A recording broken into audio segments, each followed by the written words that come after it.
make it a headshot. Shoot me in the temple, aiming slightly downwards. I need the bullet to travel the shortest possible distance through my brain before it hits my hippocampus.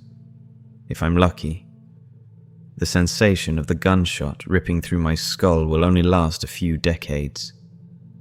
As awful as this sounds, you'll be doing me an enormous favor. Death by a headshot as soon as possible is vastly better than the alternative. My ordeal started over 10,000 years ago, at 10:15 this morning. I earn extra money by participating in drug trials. I'm a so-called healthy subject who takes experimental drugs to help assess side effects. Once it was a kidney drug. A few times it's been something for blood pressure or cholesterol. This morning they told me the drug I took was a psychoactive substance intended to accelerate brain function. None of the drugs I had tested so far have ever done anything for me, in the recreational sense.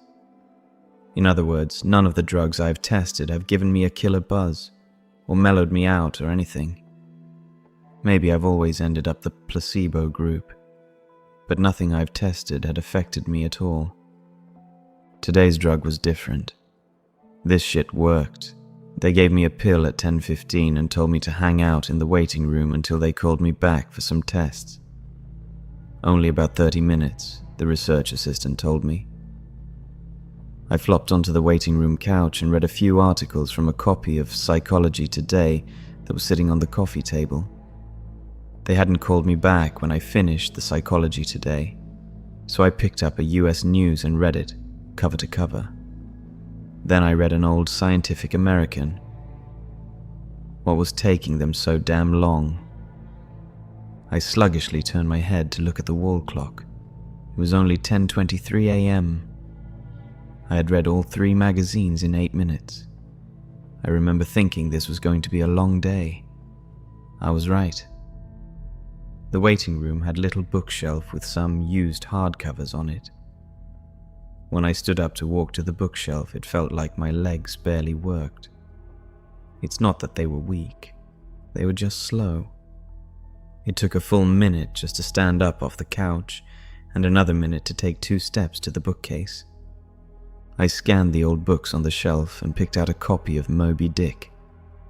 My arms had the same problems as my legs. Just reaching 1 foot in front of me to grab the book took a long time. I actually got bored just waiting for my hand to reach the spine of the book. I slogged back to the couch and collapsed onto it, in a slow-motion fall that reminded me of the low-gravity hops of astronauts on the moon. I opened Moby Dick, slowly, and began reading. I started with Call Me Ishmael, and got as far as Ahab throwing his pipe into the sea, which was all the way to frickin' chapter 30, before they called me back. "How are you feeling?" the research assistant asked me. "I feel slow," I said. "Actually, it's the other way around. Everything seems slow because you're so fast. But my legs, my arms, they're moving in slow motion. Your body seems like it's moving slowly because your brain is fast. Your brain is running 10 or 20 times faster than normal. You are thinking and perceiving reality at an accelerated pace, but your body is still constrained by the laws of biomechanics.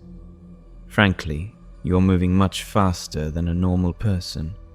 She pantomimed a jogging motion. "But your brain is running so much faster right now that even your fast walk seems very slow to you." I thought about my slow-motion flop onto the waiting room couch. Even if my muscles had slowed down, my body would still react to gravity the same way. But in the waiting room, I even fell in slow motion. Slow muscles couldn't explain why gravity seemed weaker. My brain was going at warp 10. That's how I managed to read 3 magazines and the first 30 chapters of Moby Dick in 15 minutes. They ran a series of tests on me. The physical tests were fun. They made me juggle 3 balls, then 4, then 6. I had no problem keeping 6 balls in the air because they seemed to be moving so slowly. It was boring, frankly, waiting for each ball to move through its arc so I could catch it with my slow-motion hands and toss it back into the air. They threw Cheerios in the air and I caught them with chopsticks. They dropped a handful of coins and I counted the total value before they hit the ground. The cognitive tests were less fun, but very illuminating. Finish a 50-word word search, 3 seconds. Solve an intricate maze drawn onto a poster-sized paper, 2 seconds.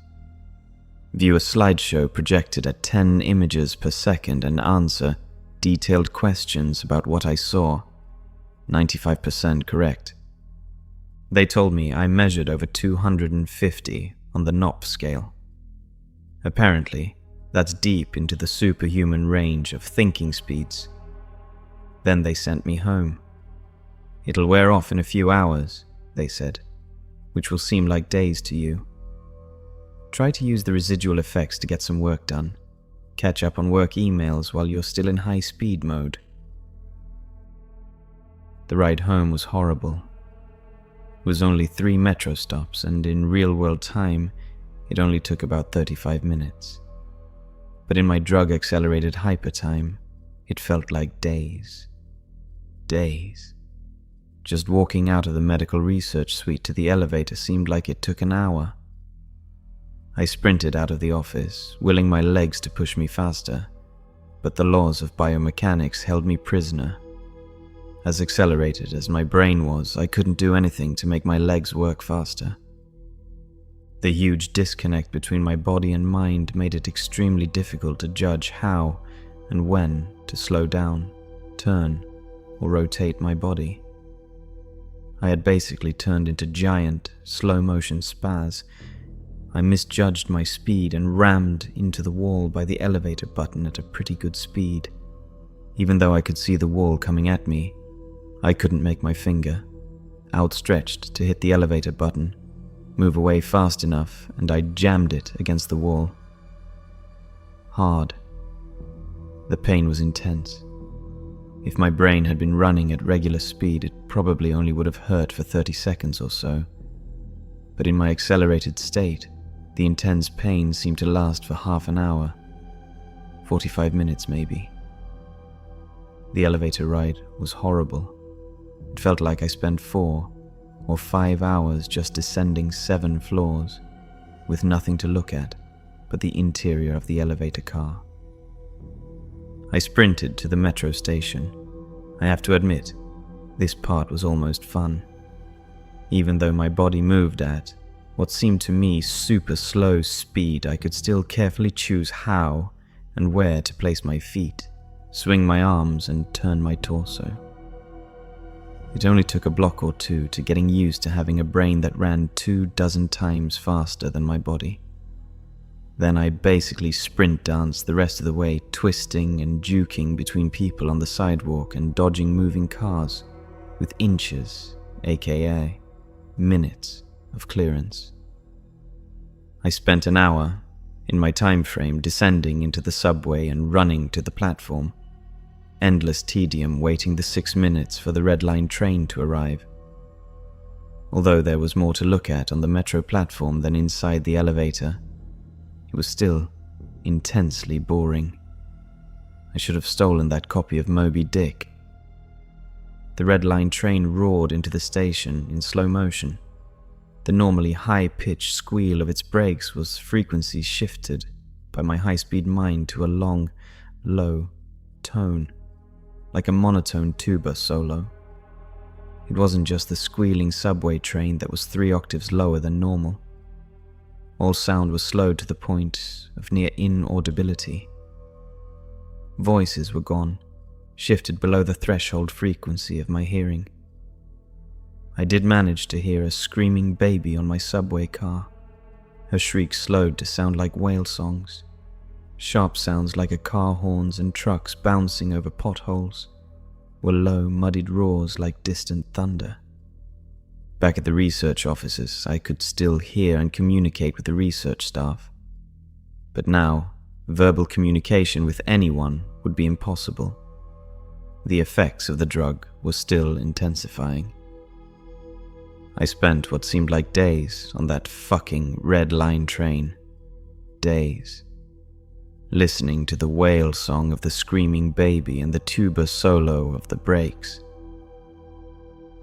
Where ordinary voices were frequency shifted out of my audio range, smells didn't seem to be affected. I never became nose blind to the body odor, the stench of the train's brakes, and melange of farts and other smells wafting through the metro car. I finally got back to my apartment. Sprinting through my open door and into the front hall at full speed was like a slow, relaxing drift down a lazy river. I was relieved to be home. At least I had stuff I could do there. I picked up the book I was reading, 100 Years of Solitude, and finished it. Despite turning the pages so quickly that I tore many of them, it seemed like most of the time I spent finishing the book was spent on page turning and not actually reading. 3 minutes had passed since I got home. I tried surfing the internet. My God, it takes a long time for computers to boot these days. But it was too frustratingly slow. Hours, seemingly, to load each new page, and a fraction of a second to read it. 100 articles in my newsfeed read, and just 3 more minutes done. I dipped into my pile of yet-to-be-read books and finished 2 more. 4 more minutes had passed. I decided to try to sleep off the remaining effects of the drug. Unfortunately, whatever part of my mind is responsible for perception, the part that's been accelerated to hyper speeds by the drug, isn't the same as the part that governs sleep. Despite being awake for what I perceived as days, my physical brain still thought it was 1:25 p.m. It was not ready for sleep. Nevertheless, I tried to sleep. I walked to my bedroom, a slow 45-minute drift through my apartment, and flung myself into bed, lazily falling like a feather onto the mattress. I closed my eyes and lay there for hours and hours, 10 minutes of reality time, before giving up. Sleep would not come. I was facing what was going to feel like days, or maybe even weeks of being trapped in a slow-motion prison. So, I took an Ambien. The sensation of the pill and the splash of water I used to swallow it, sliding my throat, was sickening. A lump that blocked my breathing, moving like a slug down my esophagus. I read a book. 10 minutes had passed. I read another. 18 minutes since I took the Ambien. I threw the book across the room in disgust at my situation. The book slowly pirouetted and spun through the air like a leaf blowing in a breeze. It hit the wall with a long, faint rumble, the only sound I had heard for what seemed like hours, then drifted to the floor like a flip-flop, sinking in a swimming pool. The force of gravity hadn't changed since I took the pill. The laws of physics were the same. It was just my perception of time that had gone wackadoo. This meant I could use the speed things seemed to fall as a way of judging the effects of the drug. Based on how long it took the book to drift to the floor, I estimated the effects of the drug were still intensifying. I read a magazine. I turned on the TV. I clearly saw each frame of video like I was watching a slideshow. Frustrated, I turned the television off. I read some more. The first 2 books of Churchill's, A History of the English-Speaking Peoples. Not exactly a light read. Frankly, I hated it. But given the hours of tedium it would take to go get another book off my bookshelf, just sitting on the couch and reading Churchill was better. Or at least less worse. It had now been 35 minutes since I took the Ambien. I lay down on the couch and closed my eyes.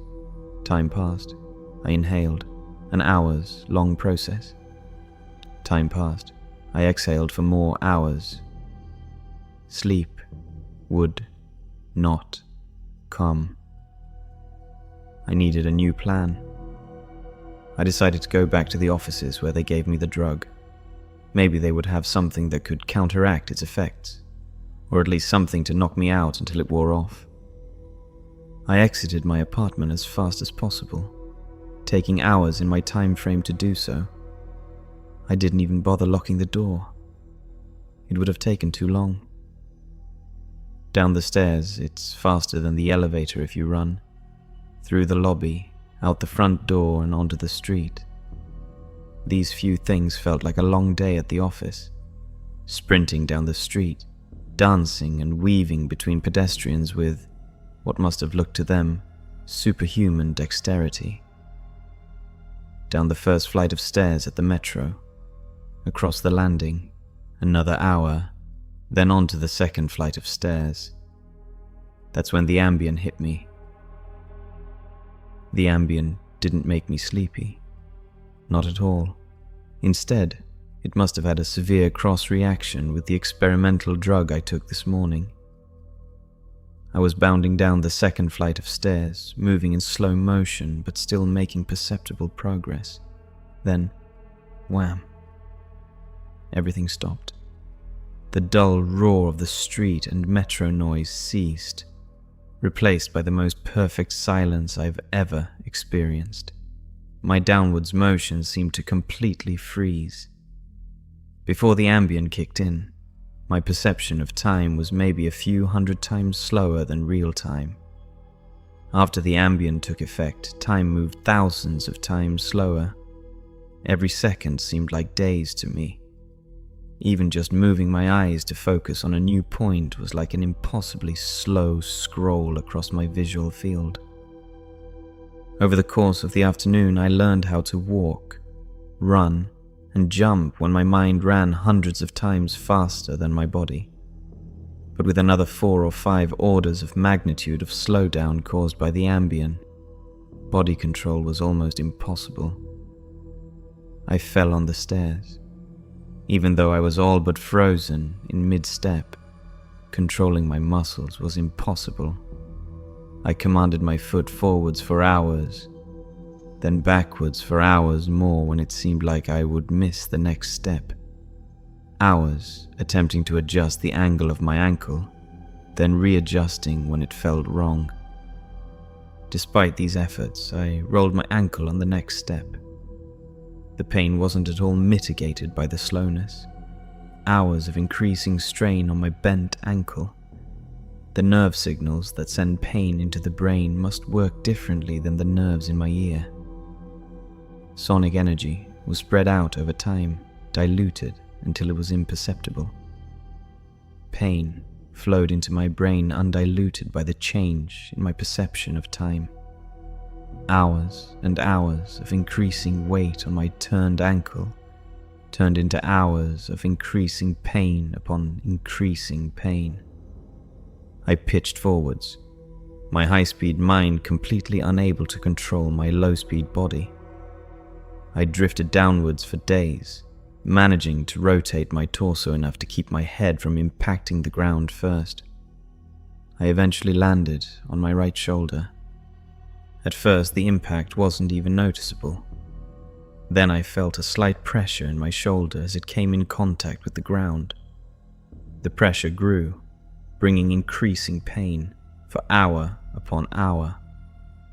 My shoulder finally gave out, popping out of its socket with an endless, sickening tug.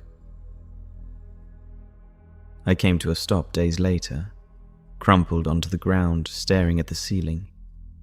The pain in my shoulder still screaming with the intensity of a fresh, violent injury. I had plenty of time to think during that fall. If every second seemed like days to me, then each minute of real-world time would be like years. Even if the drug cleared out of my system in the next 2 or 3 hours, this nightmare would seem to last centuries. By the time I hit the ground, I had a plan. I would somehow get to the platform and throw myself in front of a train. I twisted onto my hands and knees. days of my dislocated shoulder crying for relief. I misjudged my rotation and rolled onto my back. I tried again, collapsing onto my face as I tried to figure out how to control a body that moved slower than grass grew. Weeks of effort were finally rewarded with success. I stabilized on my hands and knees. If just getting on all fours was this difficult, I figured that walking or running was completely out of the question. So I crawled. I crawled through the metro tunnel.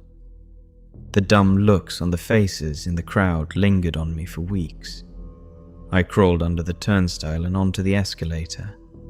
The escalator spilled the rush hour crowd onto the platform at the same speed a glacier spills ice into the sea. I looked out over the crowded platform during my interminable downward ride.